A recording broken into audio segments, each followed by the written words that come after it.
Good morning समस्त को good morning रे आज गोटे बोईतालु फुलर गोटे रेसिपी बनाऊँगी।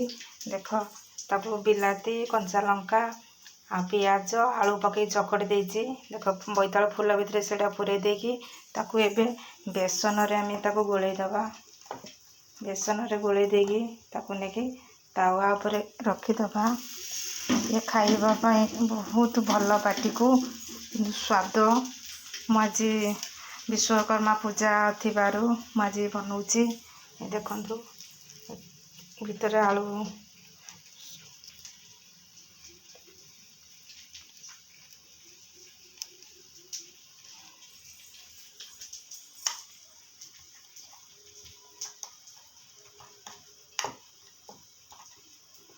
आपण मैंने बनइबे बनैकी खाइबे खाइले तापर जानवे स्वाद केमती लगुच।